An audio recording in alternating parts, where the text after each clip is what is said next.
Hello and welcome back to our PharmEx demos.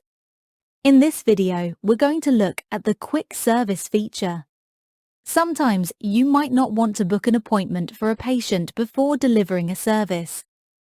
This can happen if you're busy or you have someone on the phone and want to deliver a service and video them instead.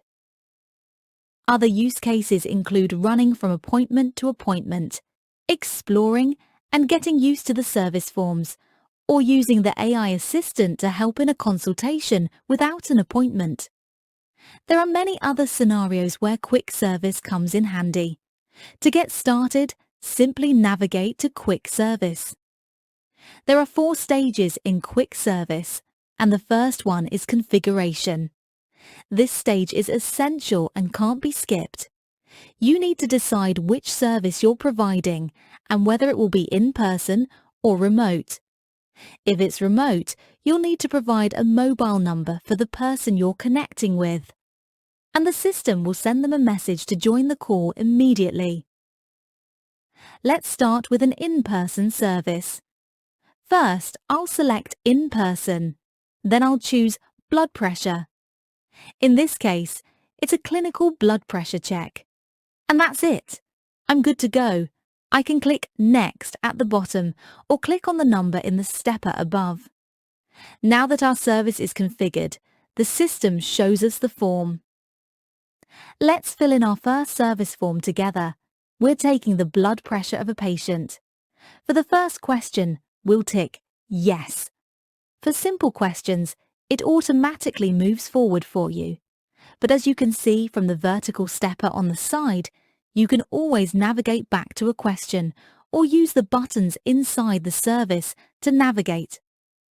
If you try to move forward without answering a required question, the system will let you know.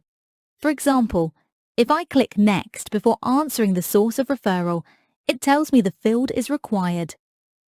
This is important for claiming payments.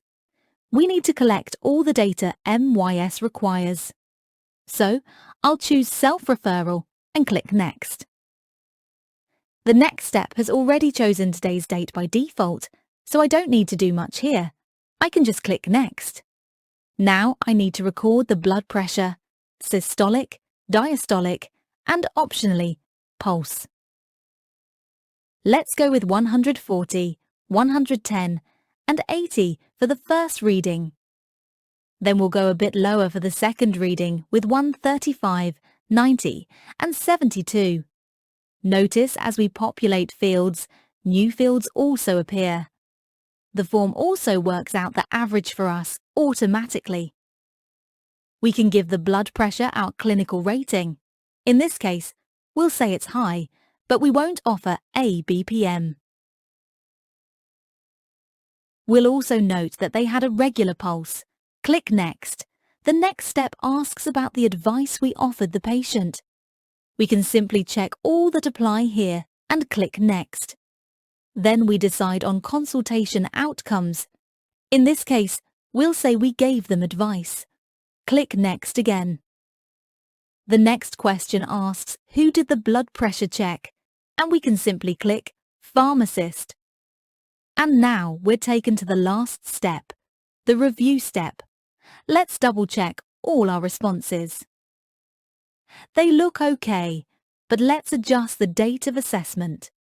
We can simply find the date of assessment on the stepper, click Edit, and go back.